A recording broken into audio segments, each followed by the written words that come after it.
April 22 India മറക്കില്ല ദിനം. പേൽഗാം ആക്രമണത്തിൽ മാഞ്ഞ ഓരോ സിന്ദൂര രേഖയ്ക്കും മറുപടി നൽകുമെന്ന്, നീതി ലഭിക്കുമെന്ന് മോദി പ്രതിജ്ഞയെടുത്തു, ഇന്ത്യ പ്രതിജ്ഞയെടുത്തു. രണ്ടാഴ്ചയ്ക്കിപ്പുറം ഓപ്പറേഷൻ സിന്ദൂരിലൂടെ പാകിസ്ഥാനിലെയും പാകിസ്ഥാൻ അധിനിവേശ കശ്മീരിലെയും 9 ഭീകര ക്യാമ്പുകളിലും താവളങ്ങളിലും ഏകോപിത ആക്രമണം നടത്തി തിരിച്ചടിച്ചു. ഇന്ത്യയുടെ ഹിറ്റ് ലിസ്റ്റിലുള്ള സൈറ്റുകളിൽ ഒന്ന് ബഹവൽപൂർ ആയിരുന്നു. ഇന്ത്യ ബഹവൽപൂർ തിരഞ്ഞെടുത്തത് എന്തുകൊണ്ടാണ്? മെയ് 7 ഇന്ത്യൻ സായുധ സേന പാകിസ്ഥാനിലെയും പാകിസ്ഥാൻ അധിനിവേശ കശ്മീരിലെയും 21 ഭീകര ക്യാമ്പുകൾ ലക്ഷ്യമിട്ട് ഓപ്പറേഷൻ സിന്ദൂർ എന്ന സൈനിക ആക്രമണം നടത്തി. കരസേന, നാവികസേന, വ്യോമസേന എന്നിവയുടെ സംയുക്തമായ ആക്രമണം 3 പ്രധാന ഭീകര സംഘടനകളുമായി ബന്ധപ്പെട്ട തീവ്രവാദ അടിസ്ഥാന സൗകര്യങ്ങളിൽ കൃത്യവും ഏകോപിതവുമായ ആക്രമണങ്ങൾ നടത്തി. Maulana Masood അസറിന്റെ Jaish E Muhammad, Hafiz സയ്യിദിന്റെ Lashkar E Taiba, Sayyid സലാഹുദ്ദീന്റെ Hizbul Mujahideen. ലക്ഷ്യമിട്ട് 21 സ്ഥലങ്ങളിൽ പാകിസ്ഥാനിലെ ബഹവൽപൂരിലെ മർഗ് സുബാനല്ല ക്യാമ്പും ഉൾപ്പെട്ടു. ആക്രമണത്തിൽ നിന്നുള്ള ദൃശ്യങ്ങളിൽ സുബാനല്ല ക്യാമ്പിനുള്ളിലെ തകർന്ന ജാമിയ മസ്ജിദ് കാണിക്കുന്നുണ്ട്. ചുറ്റും അവശിഷ്ടങ്ങൾ കിടക്കുന്നതും മേൽക്കൂരയിൽ ഒരു ദ്വാരവും കാണാം. പക്ഷേ ഓപ്പറേഷൻ സിന്ദൂരിനായി ഇന്ത്യ ബഹവൽപൂർ തന്നെ തിരഞ്ഞെടുത്തത് എന്തുകൊണ്ടാണ്? ഇന്ത്യ കണ്ട കൊടിയ ഭീകരരിൽ ഒരാളായ ജെയ്ഷെ മുഹമ്മദ് തലവൻ മസൂദ് അസറുമായാണ് ഇത് ബന്ധപ്പെട്ടിരിക്കുന്നത്. പാകിസ്ഥാന്റെ തെക്കുകിഴക്കൻ പഞ്ചാബ് പ്രവിശ്യയിലുള്ള ഒരു നഗരമായ ബഹവൽപൂർ 1748 മുഹമ്മദ് ബഹവൽ ഖാനാണ് സ്ഥാപിച്ചത്. 1955 വരെ ബഹവൽപൂർ നവാബുമാരാണ് ഭരിച്ചിരുന്നത്. 1848 രണ്ടാം സിഖ് യുദ്ധവുമായും അതുപോലെ ബ്രിട്ടീഷുകാർക്ക് പിന്തുണ നൽകി 2 ലോക മഹായുദ്ധങ്ങളുമായും ബഹവൽപൂർ ബന്ധപ്പെട്ടിരിക്കുന്നു. സമ്പന്നമായ ഒരു സാംസ്കാരിക പൈതൃകവും ഇതിനുണ്ട്. നിലവിൽ കൃഷിയെയും അതുപോലെ കരകൗശല വസ്തുക്കളെയും അടിസ്ഥാനമാക്കിയുള്ള ഒരു സമ്പദ് വ്യവസ്ഥയുണ്ട് ബഹവൽപൂരിന്. ഇന്ന് ബഹവൽപൂർ പാകിസ്ഥാനിലെ 12ാമത്തെ വലിയ നഗരമാണ്. 2017 പാകിസ്ഥാൻ സെൻസസ് പ്രകാരം 7,62,111 ആളുകൾ ഇവിടെ താമസിക്കുന്നുണ്ട്. 1988 ഓഗസ്റ്റിൽ അന്നത്തെ പാകിസ്ഥാൻ പ്രസിഡന്റായിരുന്ന ജനറൽ സിയ ഉൽ ഹഖ് ബഹവൽപൂർ വിമാനത്താവളത്തിൽ നിന്ന് പുറപ്പെട്ട ശേഷം ഒരു വിമാന അപകടത്തിൽ മരിച്ചപ്പോൾ എല്ലാവർക്കും അറിയാവുന്ന ഒരു നഗരമായി ബഹവൽപൂർ മാറുകയായിരുന്നു.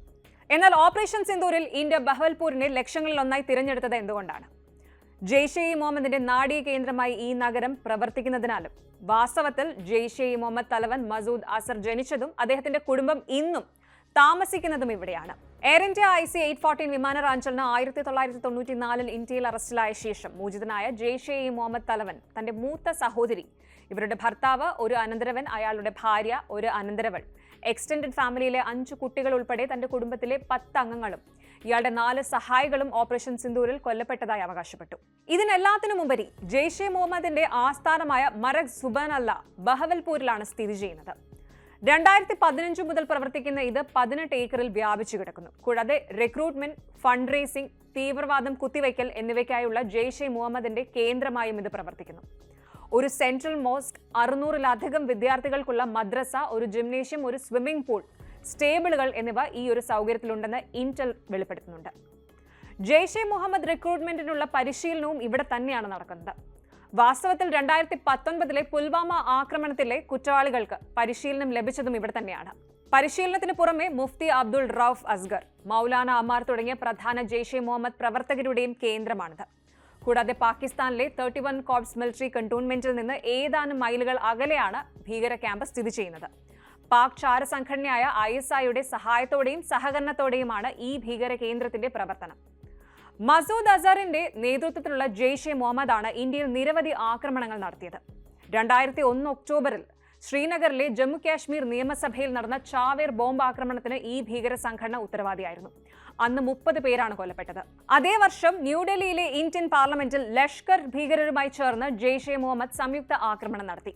8 സുരക്ഷാ ഉദ്യോഗസ്ഥർ ഉൾപ്പെടെ 14 പേർ കൊല്ലപ്പെട്ടു. ഈ ആക്രമണം 2001 ഇന്ത്യയും പാകിസ്ഥാനും തമ്മിൽ വലിയ സൈനിക സംഘർഷത്തിന് കാരണമാവുകയും ചെയ്തിരുന്നു.